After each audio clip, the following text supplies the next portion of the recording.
Shalom adik-adik, Shalom. Apa kabar hari ini? Dahsyat, luar biasa. Yes, yes, yes. Wah, tepuk tangan dulu untuk Tuhan Yesus. Nah, adik-adik, sekarang kita akan mulai ibadah kita. Adik-adik semua boleh duduk yang manis. Kita mau menyembah Tuhan, kita mau memuji Tuhan, kita mau kasih yang terbaik untuk Tuhan Yesus. Yuk, sebelumnya kita mau berdoa.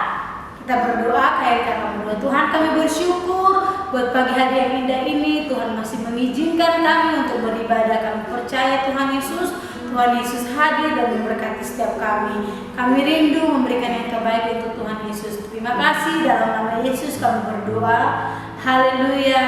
Kita mengangkat pujian, katakan selamat pagi Bapa, selamat pagi Yesus.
Bersuka cita, kami percaya Tuhan hadir dan Tuhan disenangkan lewat puji-pujian kami. Dalam nama Yesus kami berdoa, sama-sama katakan amin. Wah. Nah, sekarang adik-adik kakak undang semuanya untuk bangkit berdiri. Kita mau melompat untuk Tuhan. Yuk, kita mau katakan saya bukan pasukan berjalan.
Kita akan mendengarkan firman Tuhan. Siapkan hati kita dan kita mau angkat pujian, katakan firman-Mu pelita bagi kakiku. Terima kasih Tuhan Yesus.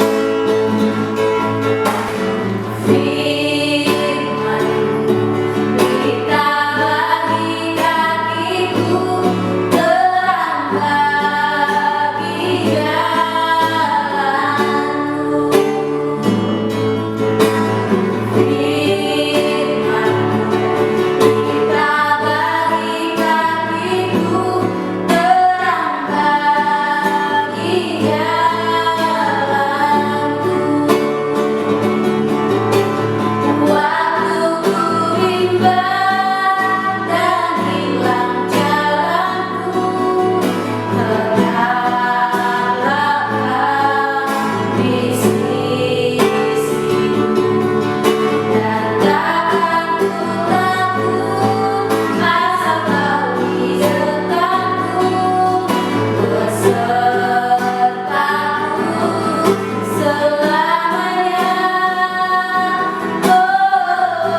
telah memuji Tuhan, kami telah menyembah Tuhan dan sorak-sorak memuliakan nama-Mu.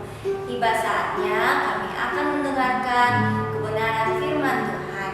Berkati kami ya, supaya kami mengerti firman Tuhan dan melakukannya dalam hidup kami. Terpujilah nama-Mu untuk selama-lamanya. Di dalam nama Tuhan Yesus kami berdoa. Amin. Selamat mendengarkan, Tuhan Yesus memberkati.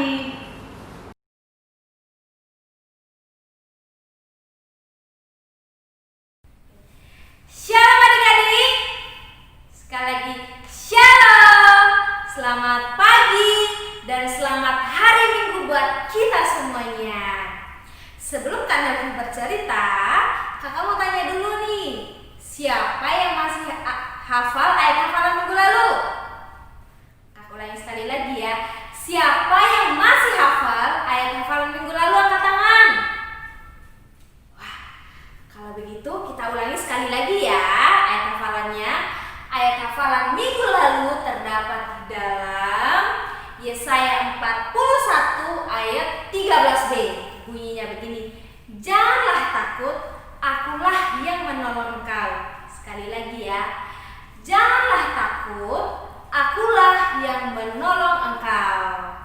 Jadi hari ini Kak Nelvi mau bercerita tentang seorang anak muda yang memiliki wajahnya kemerah-merahan, tubuhnya elok, matanya indah. Siapakah dia? Ada yang tahu? Ada yang tahu namanya siapa? Ya, namanya adalah Daud. Siapa namanya? Daud. Nah, Daud ini anak dari Bapak Isai. Dia memiliki 7 bersaudara. Jadi Daud ini memiliki 7 bersaudara. Tugasnya Daud adalah dia mengembalakan kambing domba milik ayahnya. Jadi pada waktu itu Daud diurapi oleh Samuel menjadi raja. Seperti ini, dia diurapi oleh Samuel menjadi raja. Nah, sejak saat itu Roh Tuhan berkuasa atas dirinya Daud. Jadi pada suatu hari bangsa Israel dan bangsa Filistin mereka berperang. Nah, mereka berperang dan kakak-kakaknya Daud juga ikut berperang. Jadi ayahnya Daud, Bapak Isai, menyuruh Daud untuk mengantarkan makanan ke medan perang. Jadi karena Daud anak yang taat, anak yang dengar-dengaran kepada orang tua, makanya dia menuruti apa yang dikatakan oleh ayahnya. Dia bangun pagi-pagi, dia mengantarkan makanan untuk kakak-kakaknya yang berada di medan perang, adik-adik. Nah, sesampai di sana, dia melihat barisan orang Israel dan barisan orang Filistin. Mereka mengatur barisannya berhadap-hadapan. Nah, melihat itu Daud langsung berlari dengan penuh keberanian, dengan tidak takut. Dia pergi ke barisan itu, adik-adik. Nah, maka muncullah pendekar dari barisan orang Filistin, adik-adik. Tubuhnya tinggi, dia tinggi, adik-adik, badannya besar. Melihat itu orang-orang Israel langsung ketakutan, adik-adik, karena melihat orangnya sebesar ini, adik-adik. Wow, melihat itu Daud langsung berkata kepada Saul,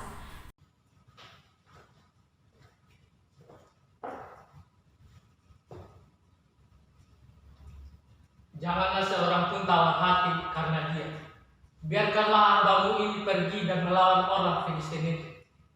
Tidak mungkin engkau dapat menghadapi orang Filistin itu untuk melawan dia, sedangkan engkau masih muda, sedangkan ia telah menjadi seorang prajurit yang terlatih. Biasanya hambamu ini mengembalakan kambing domba milik ayah. Apabila datang singa beruang yang mencengkeram seekor domba di kalangan, maka aku akan mengejarnya, menghajarnya dan membunuhnya.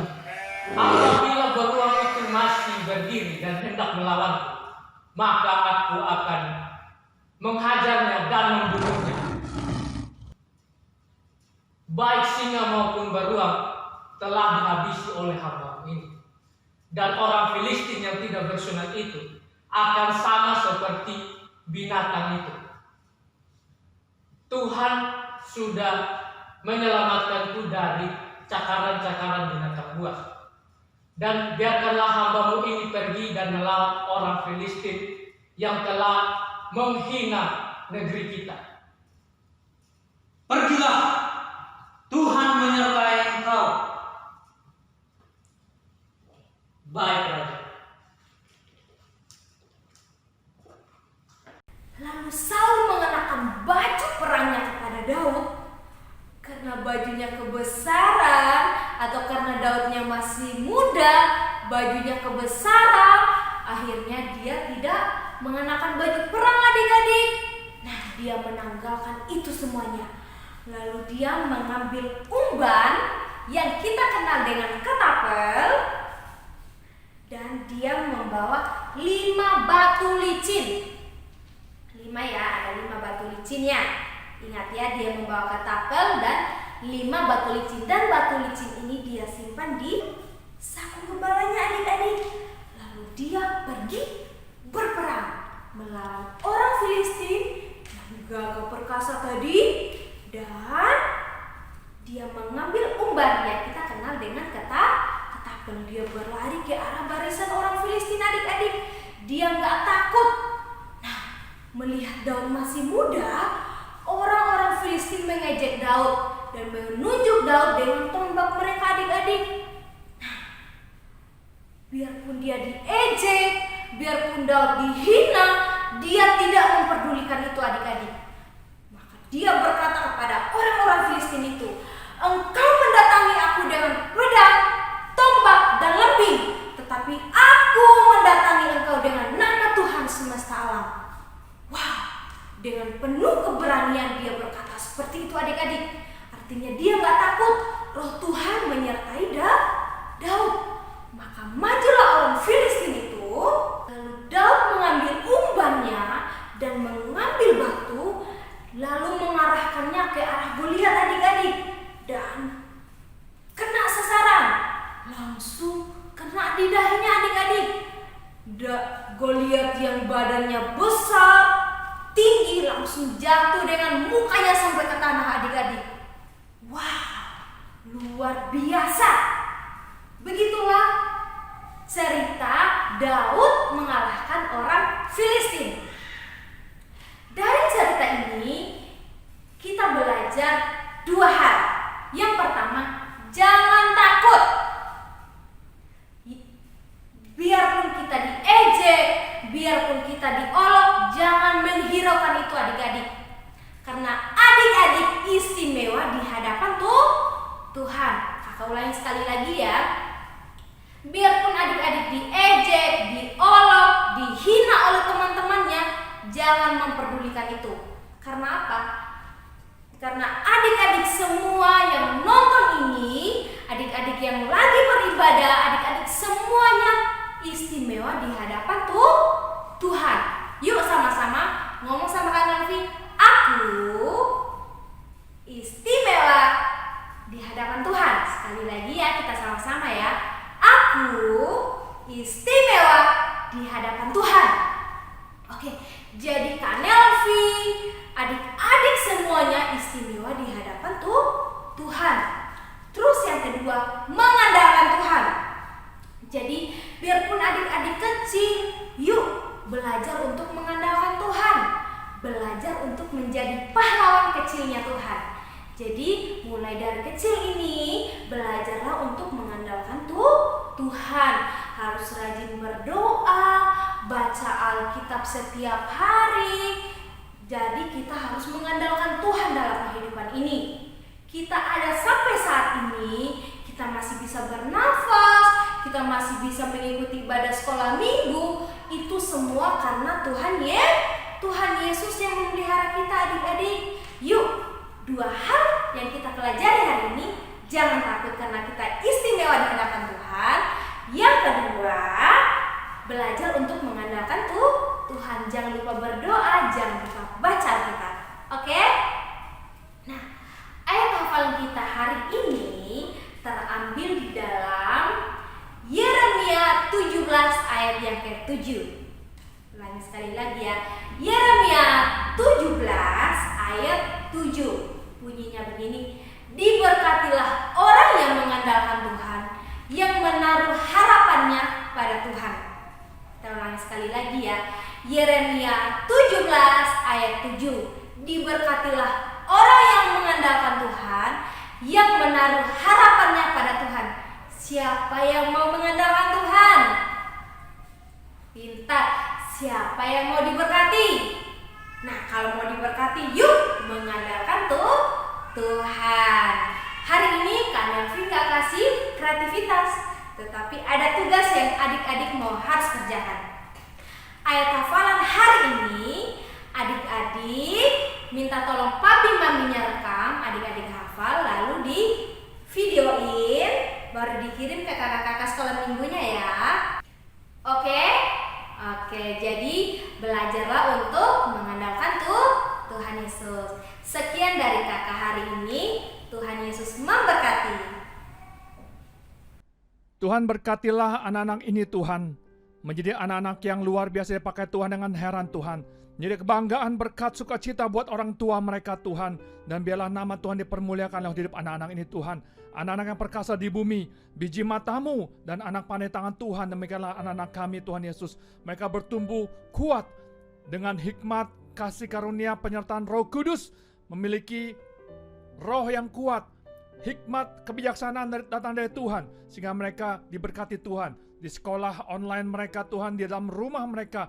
Dan mereka menjadi kebanggaan, kesukaan Tuhan Yesus. Dan mereka akan dipakai Tuhan luar biasa. Sampai kepada bangsa-bangsa. Nama Tuhan dipermuliakan Tuhan Yesus. Semoga anak-anak laki kita seperti tanam-tanaman yang tumbuh menjadi besar pada waktu mudanya. Dan anak-anak perempuan kita seperti tiang-tiang penjuru yang dipahat untuk bangunan istana. Semoga gudang-gudang kita penuh mengeluarkan beraneka ragam barang. Semoga kambing domba kita menjadi beribu-ribu, berlaksa-laksa di padang-padang kita. Semoga lembu sapi kita syarat. Semoga tidak ada lagi kegagalan. Dan tidak ada lagi keguguran. Dan tidak ada jeritan di lapangan-lapangan kita. Berbahagialah bangsa yang demikian keadaannya. Berbahagialah bangsa yang Allahnya ialah Tuhan. Terpujilah nama Tuhan kekal selama-lamanya. Kiranya berkat, kasih karunia, damai sejahtera, anugerah yang melimpah dari Bapa di surga, di dalam nama anak yang tunggal yaitu Tuhan Yesus Kristus. Persekutuan kuat dan kuasa Roh Kudus menyertai saudara dan saya dari hari ini sampai Tuhan datang sampai selama-lamanya. Dalam nama Tuhan Yesus kami berdoa. Haleluya. Amin.